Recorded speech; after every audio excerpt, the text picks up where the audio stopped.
Hello and welcome to Aspen Physician Spotlight. My name is Vikram Christian. I'm a pediatric gastroenterologist at the University of Minnesota. Today I have the pleasure of being joined by Dr. Nisha Mangalat. Physician Spotlight is a forum for us to learn more about our physician leaders in the field of nutrition. Nisha is a pediatric gastroenterologist and associate professor in the Department of Pediatrics in the Division of Gastroenterology at St. Louis University School of Medicine. Here, she is also the medical director of the Glennon Intestinal Rehab and Feeding Program, or GIRAF, and she's also the Pediatric Gastroenterology Fellowship Program Director. Nisha, welcome. Thank you so much for spending your time with us on this call. Thanks so much for having me, Vikram. So, Nisha, I thought we could start off by just having you share a little bit about your training and your background and your interests and how that came about. Yes, so I attended medical school at the 6-year combined program at the University of Missouri, Kansas City, here in Missouri. I stayed on at Children's Mercy, Kansas City to do my pediatric residency training, and I had a wonderful experience there, particularly on the pediatric GI service. Took care of a variety of patients, but particularly a variety of patients with severe nutritional issues related to malabsorption from short bowel syndrome. So I have vivid memories, like the best memories of rounding on the GI floor at Children's Mercy in Kansas City. And so that I wonderful mentors there that propelled me in my career as a gastroenterology fellow at the University of Texas at Health Sciences Center at Houston. And again, wonderful mentors, and had a fantastic time in fellowship, particularly taking care of intestinal failure patients. I just tend to gravitate there. And even in my senior years of fellowship, when you have a little bit more time while you're doing research, I'd always happen to be down to the shortcut clinic. So it was just a natural extension then as a faculty member. So life took me back to Missouri. So here I'm on the other side of the state now in St. Louis, where I am taking care of kids with intestinal failure and short bowel syndrome. So it's been so fun and full circle. Excellent. Thank you for sharing that. And you're taking care of these children at the Giraffe, right? Tell us more about the Giraffe. Oh, yes. So I'm excited. I always love to talk about our GIRAF program. In fact, the name GIRAF, the Glennon Intestinal Rehabilitation and Feeding Team, it was coined by one of our beloved dietitians, Karen Weaver, at an ASPEN meeting. In fact, so we were this was like in 2014, and talking about, man, we were all getting, myself as a physician taking care of these patients, surgeons, of course, taking care of the line issues, dietitians taking care of the TPN, nurses troubleshooting G-tube. We would all be getting paged so many times about these patients, and said, we really should just be, why don't we just, I just reserved a conference room in our hospital and said, how about Wednesday mornings, let's just meet and talk about these patients. They're often are not emergency issues, but they really require a collaborative approach to take care of them. So really organically, this is how our GIRAF program, very, very organically. And so we would meet in a room and talk. And this is before actually a position paper by our national society, NASP again, in 2015 came out with the guidelines that suggested that having a formal multidisciplinary program was the state of the art in taking care of these patients.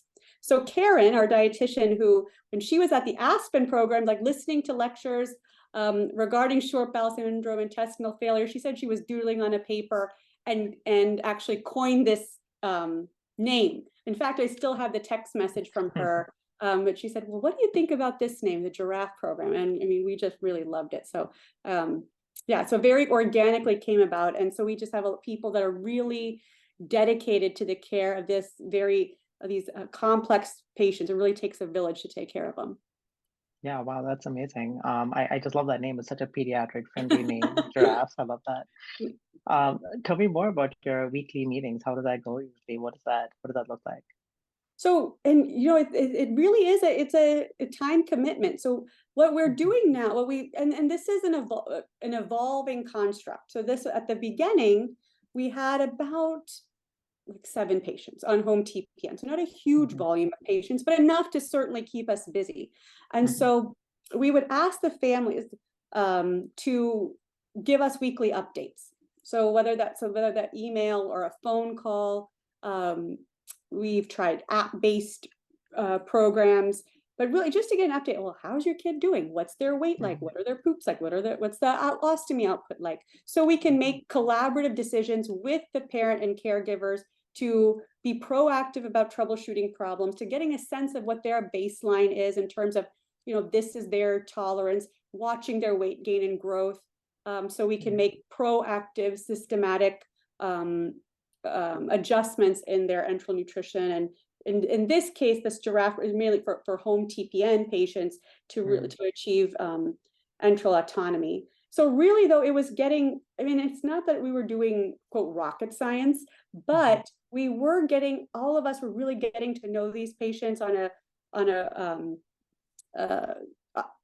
their level as to what, so when they get admitted to the hospital, yeah, we know, like, we are their primary caregivers. And so, no, like, this is baseline, this isn't baseline, this is, being very cognizant about their vascular access issues, all the things that we, all of us in the intestinal failure world are really trying to be proactive about, that we can all have shared decision making regarding their future. It's interesting how one decision affects a lot of different disciplines. So absolutely, I think it's really good that you have that set up and that dialogue between all members of the team. And we're actually also meeting with the families in the NICU. So we took that then and said, you know what, a lot of these patients are created in the NICU because of excellent neonatal care. Babies born prematurely are surviving, and of course they're at risk for short bowel for in our pediatric word, necrotizing enterocolitis, and then subsequently potentially surgical short bowel syndrome, whether they have atresia. A lot of these babies these children we take care of, their pathology began while in their neonatal course. So if we can meet with families early, which also requires collaboration with our neonatology partners, because of course they're taking excellent care of these babies and they know what to do. But for us, it's forming relationships and being part of, again, decision making regarding mechanical device, central lines and G tubes, and getting to know the family dynamic. Where do they live? How does that impact our decisions regarding hospital discharge and what communication is going to look like too? For sure. So you meet these families in the NICU and establish that relationship, and then continue to follow them outpatient. Yes, That's great. Yeah. It's awesome. And you also have you're supervising the fellowship program Yes. as well as the director. Yes. What does fellow involvement in the GIRAF program look like, or are they involved in the program? You know what? Of course, I want them to be involved even more and more and more. And initially, we started the program prior to us having fellows. So that is something too, as wearing a program director hat and then having such a vested interest in a clinical program, how to marry the two. So we've had it, and fellows are so busy, and like it's, as you well know, there's just a wealth of information to be learned as a fellow. And our fellows have really loved being part of being in the GIRAF program, because our kids inevitably get admitted, and so it's only it helps them to know what's going on behind the scenes. So our fellows are typically, when they're in their outpatient rotations, then typically we'll have them join us on our GIRAF team rounds. We try to make rounds in the NICU once a month and have the outpatient fellow join us in the NICU to make rounds. So they're also familiar with what kind of questions are we looking for on the outpatient side? How is this kid? How do they do in the outpatient world when I know they're admitted for rule out sepsis, not rule out line infection now, and they're not feeling well. But how are they normally what's their baseline activity level like? And then in the NICU too, kind of having that hat of not just a GI consultant, but also thinking about from a system standpoint and part of a multi-D team, what are all the facets of care that's going to be involved in taking care of this complex population outpatient? That's interesting. As fellowship program director, I'm sure you're obviously vested in the education of the fellows that you're supervising. You mentioned to me a little while ago about this grant through Aspen. Can you tell me a little bit about that? Yeah, so Aspen has a wonderful program. It's really incredible because Aspen has a dedication to guide nutrition training for all disciplines in medicine, but also for young physicians. So through in fact, one of our dietitians introduced me to this. But for subspecialty fellows, having Mm, there's a webinar, not a webinar, but a weekly lecture series during mhm, certain months mhm, that our fellows can be involved with. So it's a mm, live session with a core curriculum with various mhm, nutrition based topics. So it ranged from disordered eating, eosinophilic mm, esophagitis. So the gamut of in our case, pediatric nutrition related concepts with mhm, speakers and from all over the country. So it's been a really mhm, great asset for mhm, formalizing nutrition education for our fellowship program and mhm, not reinventing the wheel either. So then, mhm, like making our community, it's not just here in St. Louis, but our nutrition community throughout the country and the world, and like bringing people closer. So it's been really great. So we plan to continue to do mhm. that. That's awesome. And I know that nutrition education is something which is very close to your heart. Tell me a little bit about your own education in the field of nutrition. You know that so whereas I've had excellent teachers and mentors in terms of clinical guidance, so just a lot of on-the-job training. I'll tell you, as a medical student, I can't remember formal classes in nutrition. In Mm-hmm. fact, it was probably um, like maybe pieces of physiology, but having infant nutrition as part of our education, no, not really. In residency, of course, as a pediatric resident, growth and development for children, identifying red flags for malnutrition, certainly part of our on the job training and certainly part of resident didactics. And I probably most every pediatrician has significant interest in clinical nutrition. Mm-hmm.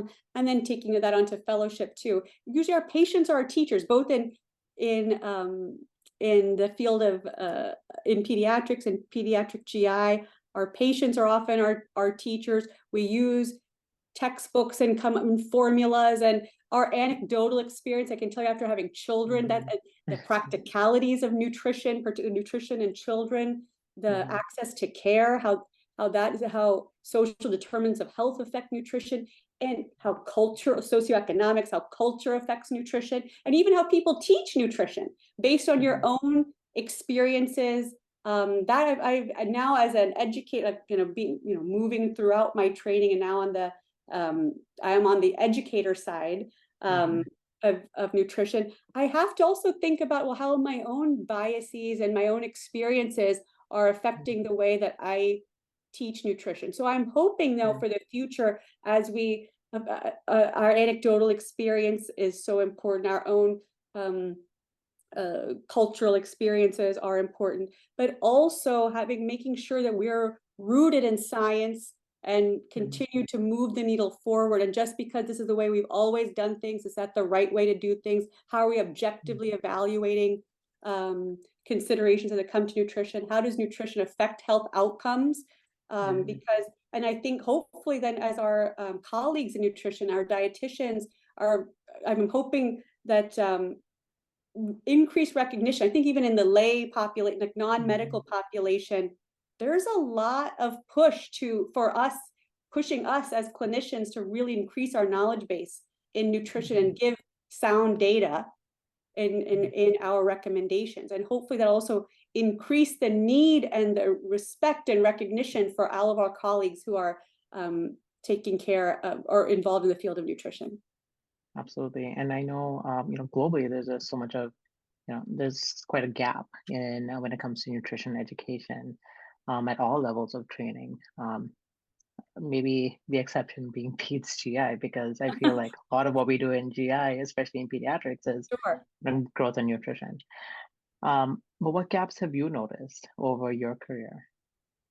I think formalized nutrition education, in that where nutrition is perhaps like nutrition is medicine, like even thinking about as we're as I will say, from I mean, quite honestly, as a medical student, that was not my interest. That nutrition as like really thinking about that, thinking we had to take pathology and pharmacology and thinking in those terms. But how does nutrition affect physiology? Lack of nutrition affect pathology? I mean, really, like, I don't think that light bulb hit until being perhaps in pediatric medicine and pediatric GI fellowship. So I'm hoping, and then even as an educator, now I'm doing medical student lectures, sometimes there's some feedback from medical students is, like when doing infant nutrition, for example, yeah, I really don't need to know that this is not on my board exams. Because that's not tested on USMLE step 1, for example, like these, but perhaps it should be, but perhaps like as we increase our, in all, not just pediatric medicine, but in all aspects of medicine, and saying how affecting nutrition, how optimizing nutrition will improve all types of health outcomes and morbidity and mortality for a variety of patients. I am hoping that'll also trickle down to then will impart that to our future clinicians, the importance of nutrition. So I'd say even at the medical student level, imparting the importance of nutrition, I would say that would be a gap in my own, and perhaps, again, maybe I'm biased as a pediatric GI doc, but that is something that we could potentially impart change. So I know our own institution and others have really now trying to create nutrition electives, for example, for medical students to engage them, because that's not true of everyone. I know there's medical students, I'm sure you've had medical students that are really excited now to really get engaged with nutrition. Yeah, I think it can definitely be all over the board in terms of interest, but it, like you mentioned, it's just so closely linked with health outcomes and outcomes in the setting of disease, that it just makes sense to start that fundamental, early on. So Nisha, how do you feel like we can engage future physicians or physicians in training to get into a career in nutrition? Well, organizations like this one, like ASPEN, I think do a lot for that. So this is an international society of colleagues, and in a variety of disciplines, who work together to move the needle in this field. Going through the ASPEN website, going through ASPEN resources, there is just a wealth of information to supply medical students, residents, fellows, attendings, all of us in nutrition and nutrition related topics. And there's a platform then where we're not working in silos, we're working alongside each other to take care of patients. So I love societies like this one that are interdisciplinary, rooted in science, to advance the field. And so not only with support, like research support for young physicians who are, hey, I have an interest in this, in X, Y, and Z. This hasn't been looked at. Having societies like ASPEN to help fund and support their research endeavors, so important. Having opportunities at ASPEN to engage medical students and residents to come to the meetings, to get excited. We all get excited when we go to national meetings and see people, hear people, the people that you read their papers and actually see them speak, and you can engage and ask questions. That gets you excited.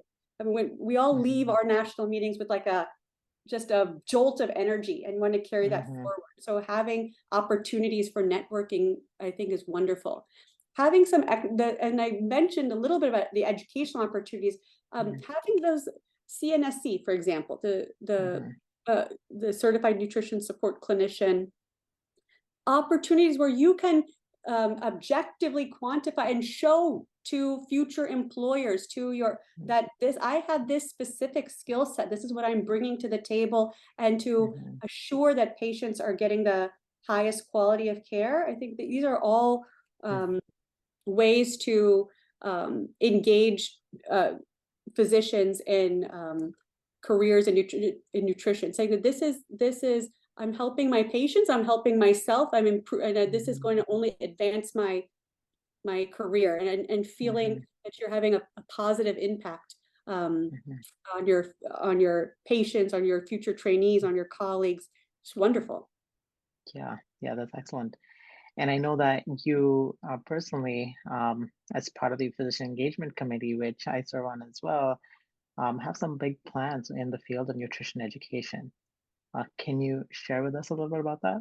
Yes. So the Physician Engagement Committee is just that, engaging physicians and getting excited about nutrition education. So we have in the pipeline, have things in the works to really help develop, to guide future leaders or future, not only colleagues, but leaders in the field in Hmm. nutrition through guided mentorships and to for career development. So stay tuned. There's lots more to come on that. So hopefully within this next academic year, folks will be hearing about that and how to engage our young trainees into our careers. That is super exciting. I am personally very excited about that. I think it's definitely been something that is lacking in the field of physician nutrition education. Thank you for sharing that, and thank you for taking a lead on that. All right. Well, Nisha, it's been an absolute pleasure talking to you. You have so much of passion about, nutrition education and what you do. I was wondering if you had any last words of advice for our listeners today. Oh, well, thanks for the opportunity today. And gosh, to impart few words. One thing I would say is don't be afraid to say yes.